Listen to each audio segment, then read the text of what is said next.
Сәлем достар, бүгін сіздерге өте керемет, дәмді, сонымен қатар дастархандарыңыздың сәніне айналатын керемет бэйби салатын дайындап көрсететін боламын. Каналыма тіркеліп, лайк басуды ұмытпаңыздар. Әдеттегідей рецепттің жазбаша түрін описание бөлімінен көре алатын боласыздар. Өздеріңіз көріп тұрғандай, бұл салат өте жылдам жасалынатындықтан, аяқ астынан қонақ келген кезінде бірден жасап дастарханға ұсына берулеріңізге болады.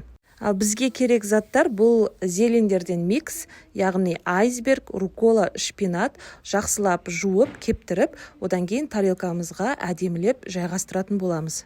Үстіне 10 шақты черри помидорын екіге бөліп орналастырамыз, және де алдын ала пісірілген бөдене жұмыртқасын ортасынан бөліп, осылай әдемілеп орналастырамыз. Осы рецепттен көлемді тарелкада 2 порция шығатын болады. Сіздерге рецепт ұнап жатқан болса, каналыма тіркеліп, міндетті түрде колокольчикті басып қойсаңыздар, келесі жолғы рецепті бірінші болып көретін боласыздар.